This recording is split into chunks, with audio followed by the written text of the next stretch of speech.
Hello बच्चों, आज हम पढ़ेंगे कक्षा 8 साइंस यानी कि विज्ञान के अंतर्गत अध्याय 3 संश्लेषित रेशे और प्लास्टिक। हम आपको बताएंगे बच्चों इस पाठ से संबंधित प्रश्नों के उत्तर। तो चलिए अब ज़्यादा देर न करते हुए जान लेते हैं पाठ से संबंधित प्रश्नों के उत्तर। अभ्यास प्रश्न उत्तर में सबसे पहला प्रश्न आप देख सकते हैं पाठ के अंत में बच्चों, कुछ रेशे संश्लेषित क्यों कहलाते हैं। तो क्यों कहलाते हैं उत्तर में लिख सकते हैं आप, वे रेशे जो कृत्रिम रूप से मनुष्यों द्वारा बनाए जाते हैं, जो पौधों और जंतुओं से प्राप्त नहीं होते, संश्लेषित या मानव निर्मित रेशे कहलाते हैं। संश्लेषित रेशे 3 प्रकार के होते हैं। कौन कौन से 3 प्रकार? नंबर 1 पॉलिएस्टर और एक्रेलिक, नंबर 2 रियान और नंबर 3 नायलॉन। ठीक है, तो इस प्रकार से आप पहले प्रश्न का उत्तर लिख सकते हैं बच्चों। दूसरा प्रश्न है आपका, सही उत्तर को चिन्हित कीजिए। आपने सही उत्तर पर सही का चिन्ह लगाना है। रेयान एक संश्लेषित रेशा नहीं है, क्योंकि यहाँ पर ऑप्शन है आपके लिए क, इसका रूप रेशम के समान होता है। ख है, इसे काष्ठ लुगदी से प्राप्त किया जाता है। और ग ऑप्शन है, इसके रेशों को प्राकृतिक रेशों के समान बुना जा सकता है। तो यहाँ पर जो है आप लिखेंगे उत्तर ख वाला। सही है ना आपका उत्तर? जो है ख वाला है, इसे काष्ठ लुगदी से प्राप्त किया जाता है। तो इस पर आप सही का चिन्ह लगा सकते हैं। किस पर? ख पर। और उसके बाद अगला प्रश्न है बच्चों, यहाँ पर उचित शब्दों द्वारा रिक्त स्थानों की पूर्ति कीजिए। और यहाँ पर जो है रिक्त स्थान है आपके लिए, यहाँ पर आप देख सकते हैं ये खाली जगह छोड़ रखी है। यहाँ पर आपको कुछ लिखना है, और क्या लिखना है हम आपको बताएंगे। पहला है यहाँ पर बच्चों संश्लेषित रेशे, और यहाँ पर खाली है अथवा रेशे भी कहलाते हैं। ख वाला प्रश्न है, संश्लेषित रेशे कच्चे माल से संश्लेषित किए जाते हैं, जो कहलाता है, क्या कहलाता है? कच्चा माल। इसके बाद यहाँ पर आपको संश्लेषित रेशे की भांति प्लास्टिक भी एक, और यहाँ पर आपको लिखना है। तो क्या लिखेंगे आप इन जगहों पर? चलिए उत्तर में देख लेते हैं। फर्स्ट वाले में आप लिखेंगे मानव निर्मित या कृत्रिम, और उसके बाद लिखेंगे संश्लेषण ख वाले में, ग वाले में बहुलक। क्या लिखेंगे? मानव निर्मित, संश्लेषण और बहुलक। आप देख रहे हैं यहाँ पर 3 4 है, यहाँ पर ये 1 2 3 और 4 जगह, यहाँ पर आपको चारों जगह पे लिखना है। तो ये आपके लिए 4 ऑप्शन है यहाँ पर, 1 2 3 और 4। तो इन्हें आप लिख देंगे वहाँ पर। इसके बाद बच्चों चौथा वाला प्रश्न है यहाँ पर आपके लिए, नायलॉन रेशों से निर्मित 2 वस्तुओं के नाम बताइए जो नायलॉन रेशे की प्रबलता दर्शाते हों। और यहाँ पर आप लिख सकते हैं उत्तर में, पैराशूट और चट्टानों पर चढ़ने हेतु रस्सी नायलॉन रेशे की प्रबलता को दर्शाती है, यानी कि मजबूती को। नायलॉन जो है बहुत मजबूत होता है बच्चों। आप लिख सकते हैं उत्तर में चौथा प्रश्न है। और 5वां प्रश्न आता है आपका, खाद्य पदार्थों का संचयन करने हेतु प्लास्टिक पात्रों के उपयोग की 3 प्रमुख लाभ बताइए। तो यहाँ पर आपको 3 लाभ बताने हैं। उत्तर में लिखेंगे, खाद्य पदार्थों का संचयन करने हेतु प्लास्टिक पात्रों के उपयोग के लाभ निम्नलिखित हैं। और 3 लाभ कौन कौन से हैं? यह हल्का होता है ना प्लास्टिक हल्का। दूसरा लिखेंगे यह चिरस्थायी होता है, काफ़ी समय तक चल जाता है। और नंबर 3 यह जो है मजबूत होता है। तो इस प्रकार से आप लिख सकते हैं। यह आपका 5वां प्रश्न और उसका उत्तर। छठा प्रश्न है बच्चों, थर्मोप्लास्टिक और थर्मोसेटिंग प्लास्टिक के मध्य अंतर को स्पष्ट कीजिए। तो यहाँ पर आप लिखेंगे, सबसे पहले आप लिखेंगे उत्तर हेडिंग डाल के थर्मोप्लास्टिक, और इस पर हेडिंग डाल देंगे बच्चों। उसके बाद लिखेंगे नंबर 1, वह प्लास्टिक जो गर्म करने पर आसानी से विकृत हो जाता है उसे थर्मोप्लास्टिक कहते हैं। नंबर 2, इसे आसानी से मोड़ा जा सकता है। नंबर 3, यह ऊष्मा का सुचालक होता है। और नंबर 4, इसका प्रयोग कंघियाँ, खिलौने और विभिन्न प्रकार के पात्रों के बड़े पैमाने पर निर्माण के लिए किया जाता है। इसके बाद अगली हेडिंग लिखेंगे आप थर्मोसेटिंग प्लास्टिक, और यहाँ पर लिखेंगे वह प्लास्टिक जो गर्म करने पर विकृत नहीं होता उसे थर्मोसेटिंग प्लास्टिक कहते हैं। इसे आसानी से नहीं मोड़ा जा सकता, या ऊष्मा का कुचालक होता है। और इसका प्रयोग बिजली के स्विच, विभिन्न बर्तनों के हत्थे, रसोई के बर्तन, फर्श, टाइलें आदि बनाने में किया जाता है।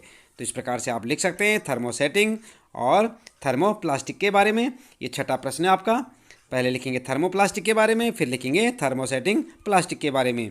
अगला है बच्चों 7वां प्रश्न आपका, समझाइए थर्मोसेटिंग प्लास्टिक से निम्नलिखित क्यों बनाए जाते हैं।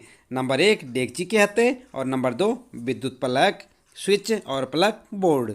तो उत्तर में आप क्या लिखेंगे? उत्तर लिखेंगे आप सबसे पहले लिखेंगे आप डेगची के हत्थे और हेडिंग डाल देंगे। यहाँ पर लिखेंगे डेगची के हत्थे को बनाने के लिए थर्मोसेटिंग प्लास्टिक का इस्तेमाल किया जाता है, क्योंकि थर्मोसेटिंग ऊष्मा का कुचालक होता है और यह आग का प्रतिरोधक होता है तथा अन्य प्लास्टिक की तुलना में गर्मी सहने की अधिक क्षमता इसमें होती है। तो इस प्रकार से आप लिख सकते हैं डेगची हत्थे के बारे में।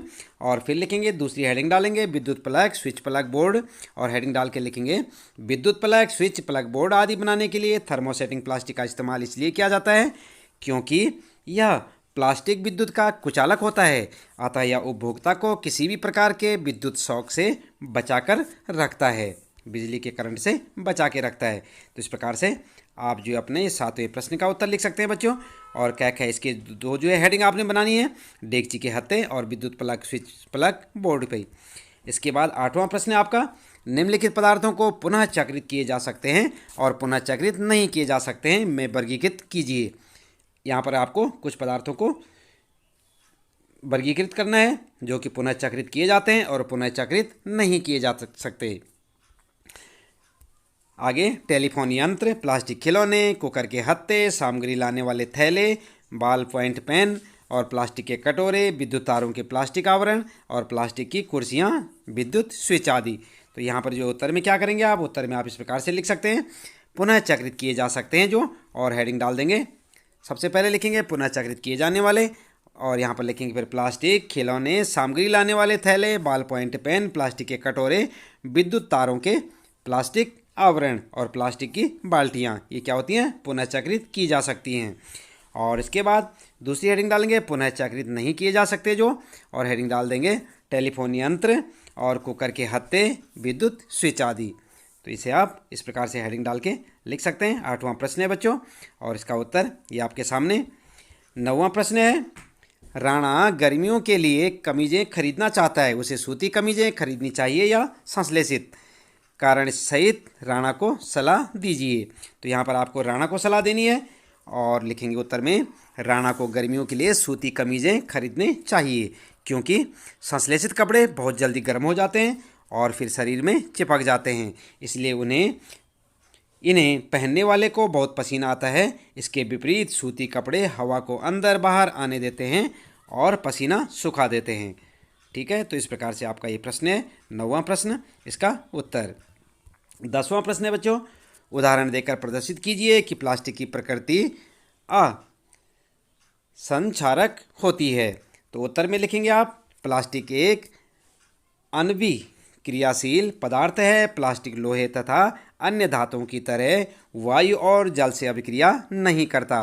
प्लास्टिक अम्ल के साथ भी कोई अभिक्रिया नहीं करता, इससे उसका आसानी से संचारक नहीं होता।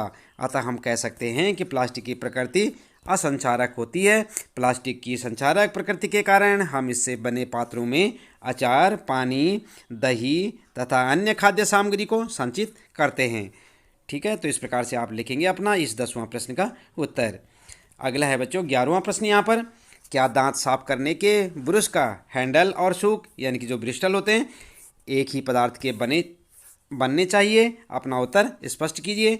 तो आपने देखा होगा ना दांत साफ करने वाला ब्रश, तो उत्तर में लिखेंगे नहीं, दांत साफ करने के ब्रश का हैंडल और ब्रिस्टल होते हैं एक ही पदार्थ के नहीं बने होने चाहिए, क्योंकि ब्रश का हैंडल किसी सख्त पदार्थ से बना होना चाहिए ताकि ब्रश को पकड़ना और चलाना आसान हो। इसके विपरीत ब्रश के सूक यानी कि जो ब्रिस्टल होते हैं मजबूत एवं लचीले रेशों के बने होने चाहिए।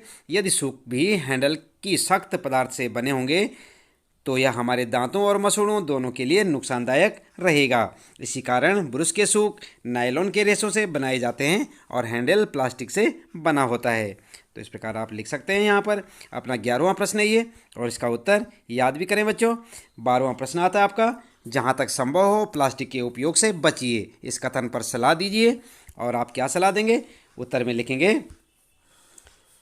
लिखेंगे प्लास्टिक अनभिक्रियाशील, हल्का, प्रबल, चिरस्थायी तथा विद्युत एवं ऊष्मा का कुचालक होता है, इसलिए यह बहुत उपयोगी है। परंतु प्लास्टिक जैव अनिम्नीकरणीय है, अर्थात यह प्राकृतिक प्रक्रियाओं द्वारा सरलता से विघटित नहीं होता। इसलिए हमें इसका प्रयोग करते समय 4 सिद्धांतों को याद रखना चाहिए। और वे कौन से 4 सिद्धांत हैं आप देख सकते हैं, ये हैं आपके सामने यहाँ पर 1 2 3 4। नंबर 1 है उपयोग कम कीजिए, और नंबर दूसरा है पुनः उपयोग कीजिए, नंबर तीसरा पुनः चक्रित कीजिए, नंबर 4 पुनः प्राप्त कीजिए। तो इस प्रकार से आप लिख सकते हैं। ये आपका 12वां प्रश्न है, इसका उत्तर आप यहाँ से लिखें। और 13वां प्रश्न आता है बच्चों, कॉलम ए के पदों को कॉलम बी में दिए गए वाक्य खंडों से सही मिलान कीजिए। और यहाँ पर आप देख सकते हैं 2 वाक्य खंड है यहाँ पर, और कॉलम ए भी देख सकते हैं आप, कॉलम ए में और कॉलम बी में। यहाँ पर लिखा है पॉलिस्टर, टेफलॉन, रियान और नायलॉन। और इधर लिखा है कास्ट लुगदी का उपयोग कर तैयार किया जाता है, पैरासूट और मोजा बनाने में उपयोग किया जाता है, न चिपकने वाले भोजन बनाने के पात्रों का निर्माण में उपयोग। और आगे लास्ट में लिखा है कपड़े में आसानी से बल नहीं पड़ते। तो इस प्रकार से इन दोनों का आपने जो है यहाँ पर मिलान करना है। किस प्रकार से मिलान करेंगे, चलिए यहाँ पर जो है उत्तर में जान लेते हैं। तो उत्तर आप इस प्रकार से कर सकते हैं मिलान में, ए लिखें और बी लिखें और पॉलिस्टर के साथ लिखें कपड़े में आसानी से बल नहीं पड़ते। टेफलॉन के लिए लिखेंगे न चिपकने वाले भोजन बनाने के पात्रों के निर्माण में उपयोग और उपयोग में लाया जाता है। और उसके बाद लिखेंगे रियान के बारे में क्या लिखेंगे, रेयान कास्ट लुगदी का उपयोग कर तैयार किया जाता है। और नायलॉन के बारे में लिख सकते हैं कपड़े में आसानी से बल नहीं पड़ते। तो इस प्रकार से आप इसका मेल कर सकते हैं। इसके बाद बच्चों अगला प्रश्न है 14वां, संश्लेषित रेशों का औद्योगिक निर्माण वास्तव में वनों के संरक्षण में सहायक हो रहा है, टिप्पणी कीजिए। तो यहाँ पर आपको जो है लिखना होगा, अपनी तरफ से अपने विचार लिख सकते हैं आप। उत्तर लिखेंगे संश्लेषित रेशों का औद्योगिक निर्माण वास्तव में वनों के संरक्षण में सहायक हो रहा है, क्योंकि इसके लिए पेड़ पौधों को काटने एवं जीवों का शिकार करने की जरूरत नहीं होती, जैसे कि प्राकृतिक रेशे को प्राप्त करने के लिए होती है। संश्लेषित रेशे रसायनों द्वारा बनते हैं और ये रसायन वनों से नहीं प्राप्त किए जाते। तो इस प्रकार आपका 14वां प्रश्न है ये, उसका उत्तर। और बात करते हैं 15वां प्रश्न, यह प्रदर्शित करने हेतु एक क्रियाकलाप का वर्णन कीजिए कि थर्मोप्लास्टिक विद्युत का कुचालक है। उत्तर क्या लिखेंगे, उत्तर इस प्रकार से लिख सकते हैं। ये उत्तर लिखेंगे ऐसे प्लास्टिक जो गर्म करने पर आसानी से विकृत हो जाते हैं और मुड़ जाते हैं, उन्हें थर्मोप्लास्टिक कहते हैं।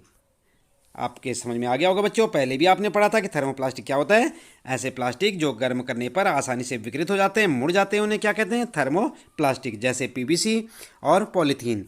एक सेल के पॉजिटिव और नेगेटिव भागों से तारों को जोड़कर उसके साथ बल्ब और थर्मोप्लास्टिक की वस्तु को जोड़ने पर बल्ब नहीं जलता है, परंतु इस क्रियाकलाप में से थर्मोप्लास्टिक की वस्तु हटा देने पर बल्ब जल जाता है। इससे यह निष्कर्ष निकलता है कि थर्मोप्लास्टिक विद्युत का कुचालक भी है और अपने में से विद्युत को प्रभावित नहीं होने देता। तो इस प्रकार से आप लिख सकते हैं बच्चों, यहाँ पर विद्युत का कुचालक है। तो इसके साथ ही इस पाठ से संबंधित प्रश्नों के उत्तर यहाँ पर समाप्त होते हैं। उम्मीद है कि आपको अच्छे से समझ आए होंगे। मिलते हैं फिर अगली वीडियो में।